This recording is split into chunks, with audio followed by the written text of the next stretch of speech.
la siguiente etapa de nuestra investigación en busca de la Iglesia de Cristo, vamos a encontrar las pistas o características que Jesucristo nos dejó para poder identificar a su Iglesia.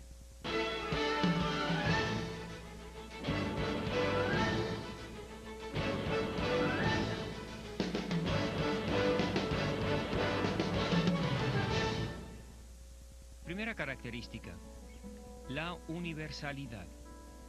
La Iglesia de Cristo debe ser universal porque Cristo es el Salvador de todos. Él es el único mediador entre Dios y todos los hombres. Él es el único Salvador para todos.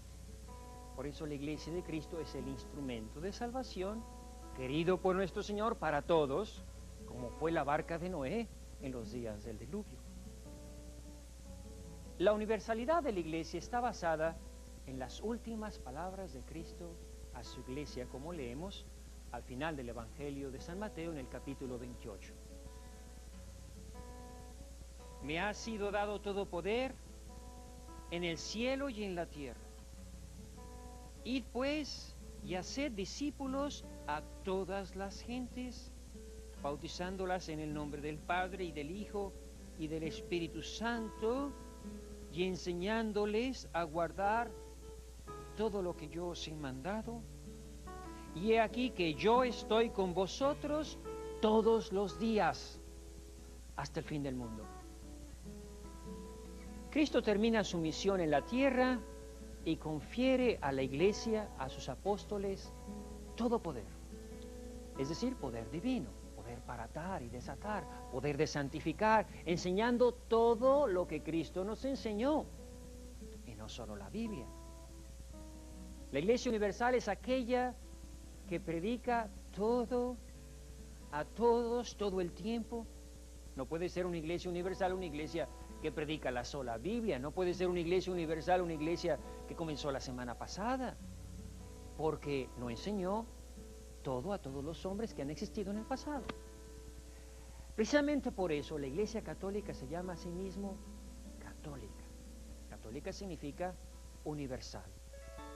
Segunda característica, apostolicidad. Jesucristo había sido enviado investido de poder y autoridad divinas, y con el mismo poder y autoridad divinas enviaba a sus discípulos. Por eso dijo: quien a vosotros oye, a mí me oye. Quien a vosotros escucha, a mí me escucha. Él era sacerdote, profeta y rey. Es decir, tenía poder de santificar, poder de enseñar y poder de regir o gobernar. Cristo pues estableció una iglesia regida por unos maestros, los apóstoles, y ellos tenían autoridad para regir, enseñar y santificar.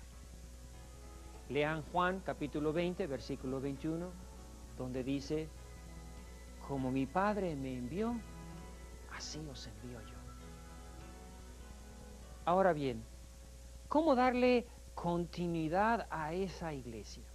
¿Qué iba a pasar cuando muriera el último de los apóstoles? Algunos creen que la iglesia se acabó cuando murió el último de los apóstoles y que de ahí en adelante ya cada quien podía fundar su propia iglesia con la Biblia. Pero eso no puede ser verdad, porque como acabamos de decir en la explicación anterior, Cristo había mandado a los apóstoles a predicar a todos los hombres de todo el mundo. Y los 11 apóstoles por sí mismos nunca hubieran podido cumplir con ese mandato. En primer lugar, porque el mundo conocido de entonces no era el que nosotros conocemos ahora. En segundo lugar, porque el nuevo mundo, es decir, América, no se descubrió sino hasta muchos siglos después. Y en tercer lugar, porque para predicar a todos los hombres, quiere decir todos los hombres de todos los tiempos. Y Cristo no hizo a ninguno de sus apóstoles inmortales. Precisamente por eso, la única manera de cumplir con el mandato de Cristo era nombrar sucesores. Por esta razón es que después de la muerte de Judas, lo primero que hicieron los apóstoles, con Pedro a la cabeza, fue nombrar oficialmente un sucesor. Vamos a leer esto en el libro de los Hechos, capítulo 1, del 15 al 25. Uno de aquellos días, Pedro, puesto en pie ante los hermanos, ya que el número de personas congregadas con el mismo propósito eran de unas 120, les dijo: por tanto, es preciso que uno de los hombres que anduvieron con nosotros todo el tiempo que el Señor Jesús convivió con nosotros, a partir del bautismo de Juan hasta el día en que fue llevado de entre nosotros al cielo, uno de ellos tiene que ser con nosotros testigo de su resurrección. Presentaron a dos: a José, llamado Barsabás, por sobrenombre Justo, y a Matías. Entonces oraron así: tú, Señor, que conoces el corazón de todos, muéstranos a cuál de estos dos has elegido para ocupar en el ministerio del apostolado el puesto del que Judas desertó para irse a su propio puesto.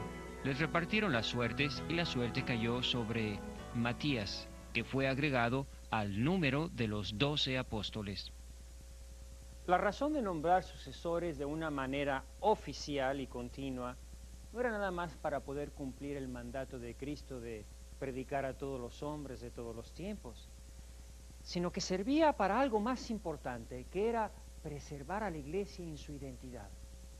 Lo que quería era impedir que cualquiera se autonombrara maestro de la buena nueva, sin de verdad serlo. Cristo mismo sabía que se iban a tratar de infiltrar falsos profetas. En el capítulo 24 de San Mateo nos dice: por signos y prodigios, capaces de engañar, si fuera posible, a los mismos elegidos. Mirad que os lo he dicho. Y esto ya sucedía en tiempos de Pedro y de Pablo. Escuchen lo que Pablo dice en la carta a Tito: porque hay muchos rebeldes, vanos habladores e embaucadores, sobre todo entre los de la circuncisión, a quienes es menester tapar la boca, porque son hombres que trastornan familias enteras, enseñando por dinero lo que no deben. Entonces vean, hermanos, cómo solo pertenecen a ese grupo de apóstoles, a ese colegio apostólico, aquellos que son elegidos y seleccionados. Sin lugar a dudas, una de las funciones más importantes de ese colegio apostólico es precisamente la elección del jefe y cabeza de los apóstoles, aquel que será o sería el sucesor de Pedro.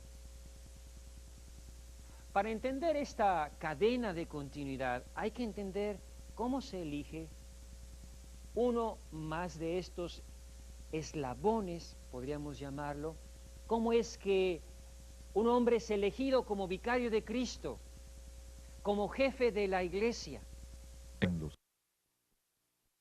Campañas electorales, nada de debates, ni amenazas, ni discusiones, contradicciones. Lo único que se puede asegurar es que todos los cardenales son potencialmente elegibles por igual. Cada uno de los cardenales tiene como único testigo a Dios y su conciencia. La decisión de cada uno se guarda para sí. Se anota en el boletín secreto de voto que ningún otro votante conoce ni conocerá jamás.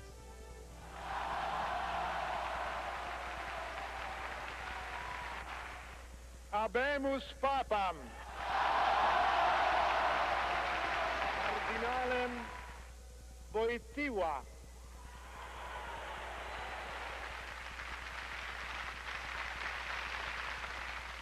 Lo hanno chiamato di un paese lontano.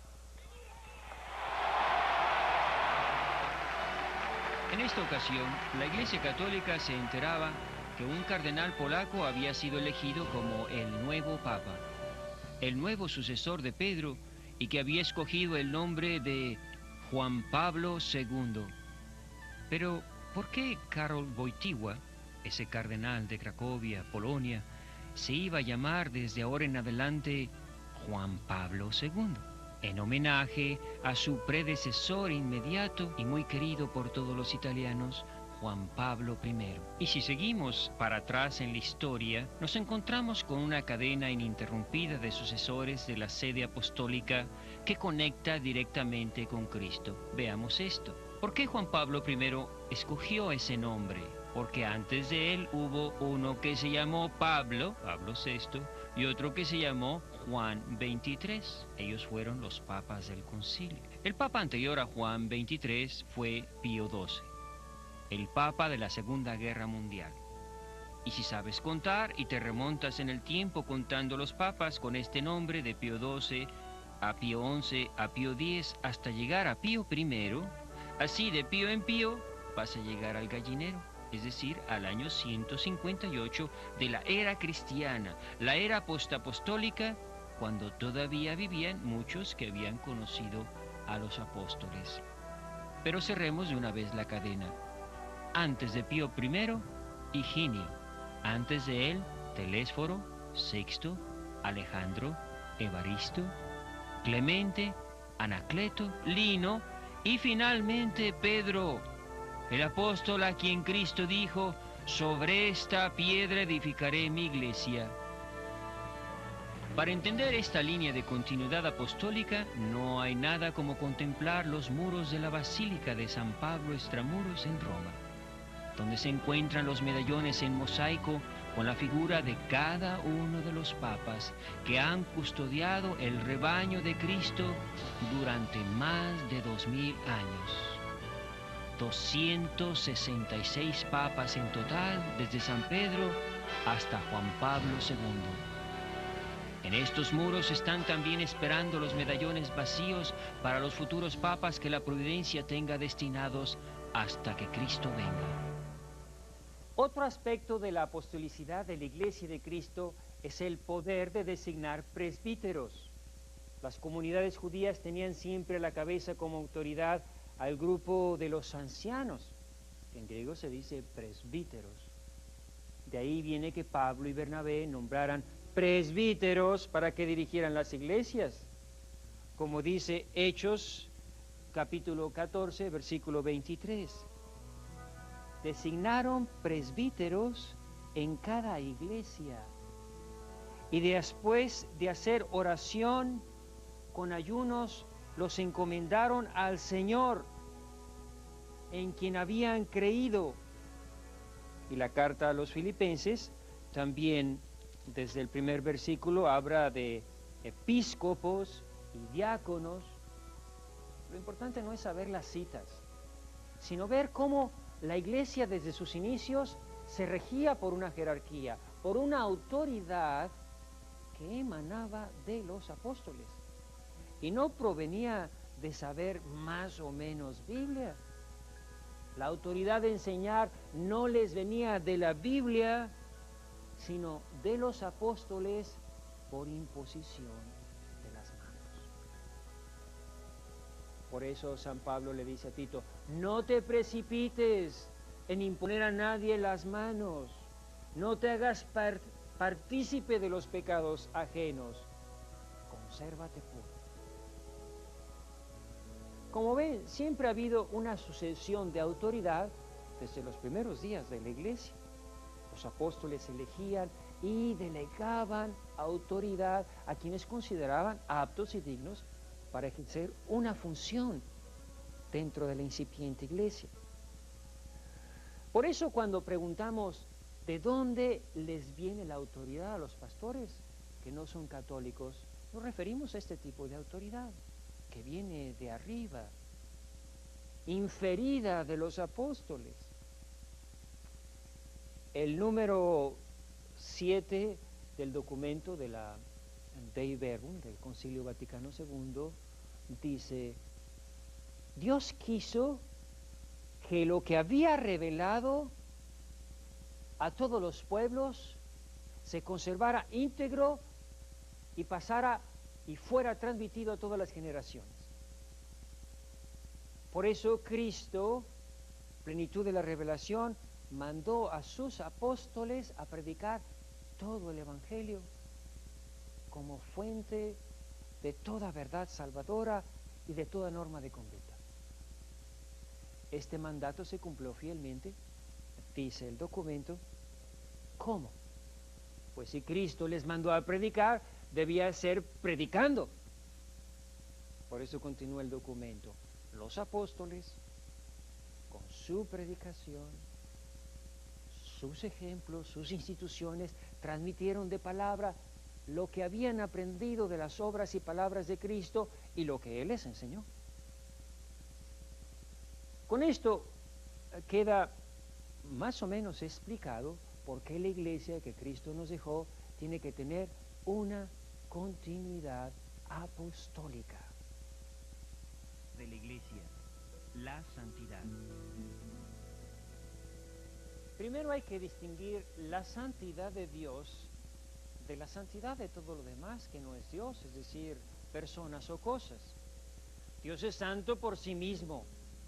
Por eso solo a Él cantamos en la misa, Santo, Santo, Santo, Señor Dios omnipotente. Todo lo demás no es santo por naturaleza, sino son santos por su relación con Dios. Es esta participación en la santidad de Dios, con Dios, la que nos santifica y nos hace santos. La iglesia es santa por su origen, porque tiene como fundador al mismo Cristo, y Él se entregó, dio su sangre para santificarla. La iglesia es santa por sus medios. Es en la iglesia donde encontramos la plenitud total de los medios de salvación, donde conseguimos la santidad por la gracia de Dios. Es santa también por su doctrina, porque es la doctrina de Cristo, el Santo. Ahora bien, mientras la iglesia es santa en plenitud, en su origen, en sus medios y en su doctrina, no lo es en sus miembros. Por eso el catecismo aclara en el número 825, la iglesia en efecto ya en la tierra se caracteriza por una verdadera santidad, aunque todavía imperfecta. En sus miembros la santidad perfecta está todavía por alcanzar. Muchos podrían decir de memoria el nombre de, no sé, 2 o 3 papas del siglo oscuro de la iglesia. Papas que fueron guerreros, que tuvieron amantes, que eran más reyes mundanos que siervos de Dios. Nosotros no negamos eso, pero es necesario ver el cuadro completo y reconocer que entre los 265 papas que han habido, hay 78 santos y 31 mártires que dieron su sangre por Cristo. Díganme ustedes, ¿qué otra comunidad o grupo religioso puede gloriarse de tener un porcentaje tan alto de mártires y santos? Cuarta característica, la unidad. ¿Cómo practica la unidad la Iglesia Católica? De muchas maneras. Primero, unidad de fe, creer. Segundo, unidad de doctrina, creer y practicar. Tercero, unidad de autoridad, el Papa, vicario de Cristo. Cuarto, unidad de comunión, la misma Iglesia en todo el mundo. Primero, unidad de fe, creer. Todos los cristianos creemos que la Biblia es palabra de Dios, que la Biblia dice la verdad. Sin embargo, los cristianos bíblicos, esos que afirman solo creer en la Biblia, son precisamente los que no se pueden poner de acuerdo entre ellos en cuál es esa verdad que la Biblia enseña. Resulta que según ellos, cualquiera que lea la Biblia puede descubrir sin ayuda del magisterio cuál es la verdad. Pero el hecho claro y evidente es que ellos mismos no se pueden poner de acuerdo en cuál es esa verdad. Si estuvieran de acuerdo en cuál es esa verdad que enseña la Biblia, todos los cristianos bíblicos, evangélicos y todos los que dicen que solo aceptan lo que la Biblia dice, formarían una sola iglesia. Si están divididos es porque todos quieren dar su opinión y enseñar su opinión. Las opiniones son infinitas. La opinión divide. En cambio, la verdad es una. La verdad nos une. Nosotros los católicos profesamos un mismo credo, el símbolo de los apóstoles, que no es sino una síntesis de la Biblia. Tenemos pues, como dice San Pablo, una sola fe, un solo bautismo, un solo Dios y Padre de todos. La unidad de la fe se muestra por el credo que rezamos en misa. Ese mismo credo se profesa en todas las iglesias católicas, en todas las lenguas del mundo. Por eso no solo estamos unidos en el espacio, sino también en el tiempo. Nuestro credo, símbolo de la fe, fue profesado por todos los cristianos desde los orígenes de la iglesia. Es el credo niceno constantinopolitano, es decir, no es un credo inventado o ideado por la Iglesia Católica Romana, sino es el credo de los cristianos, de todos los cristianos, cuando todos formábamos una misma iglesia y que fue adquiriendo la forma actual en esos concilios de Nicea en el año 350 y el de Constantinopla en el año 692, muchos años antes de que existieran las iglesias de la sola Biblia. Segundo, unidad de doctrina, creer y practicar. Esto siempre ha sido claro, pero más lo es con la edición del Catecismo de la Iglesia Católica. Ese catecismo contiene todo lo que un cristiano católico, que en verdad quiera hacerlo, debe creer y practicar. Después del concilio surgieron algunos problemas, un poco de confusión, de desasosiego, porque ya no sabían en lo que debían de creer.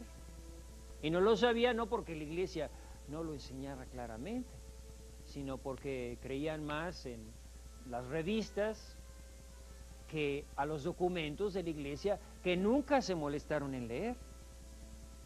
Pero el catecismo ya acabó con esa confusión. El catecismo no es, como algunos piensan, un libro escrito por el Papa o por algunos allegados al Papa, ni siquiera es un libro escrito por los obispos, sino que es lo que los cristianos han aprendido en 2000 años de lectura, meditación y práctica del Evangelio de Cristo. Nuestra fe, pues, no nos une nada más a nosotros los católicos de este siglo, sino que nos une a todos los cristianos de todos los tiempos. Es la fe milenaria, y esa fe milenaria está resumida, sintetizada y actualizada, de acuerdo al Vaticano II, a los nuevos tiempos, en el Catecismo de la Iglesia Católica. De autoridad, el Papa, vicario de Cristo. Esto es quizá lo más sorprendente, porque vivimos en unos tiempos en que a nadie nos gusta obedecer. Cada quien quiere tirar para su lado y ser independientes. Sin embargo, ¿cómo pues se explica que casi 1.000 millones de católicos reconozcan como su jefe espiritual a un hombre al cual no eligieron y por el cual no votaron? Si ese amor y esa obediencia al Papa que hay en la mayoría de los católicos no es obra de Cristo, ¿cómo se explica este extraño fenómeno? Cuarto, unidad de comunión, la misma iglesia en todo el mundo. Formamos una sola iglesia en todo el mundo. Todos pertenecemos a la Iglesia Católica Romana. Nuestro rey es Cristo y su vicario aquí en la tierra es el Papa. No formamos la iglesia cubana, la iglesia venezolana, la iglesia chilena, sino la iglesia en Cuba, la iglesia en Venezuela, la iglesia en Chile. Igual que en los primeros tiempos existía la iglesia en Corintio, la iglesia en Filipo, pero todos eran una sola iglesia. Unidad de comunión porque comemos de un mismo pan, que es el cuerpo de Cristo, y de un mismo cáliz, que es la sangre de Cristo. Si el pan no fuera de verdad el cuerpo de Cristo y el cáliz no fuera su sangre, no formaríamos un solo cuerpo con Cristo. La cena no sería sino una comida fraterna entre camaradas. Por eso la iglesia primitiva se mantenía unida en la fracción del pan, como dice el capítulo 2 de Hechos de los Apóstoles, versículo 42. Lo que nos une no es el hecho de comer pan todos juntos, sino es la fe en que el pan es la comunión con el cuerpo de Cristo. Y el cáliz, como dice San Pablo, es la comunión con la sangre de Cristo. Después de nuestra investigación, buscando la iglesia que Cristo fundó, es evidente que la iglesia católica, apostólica, romana, tiene todas las características, todos los requisitos que encontramos en las Sagradas Escrituras. E históricamente es la única que puede reclamar una sucesión apostólica ininterrumpida.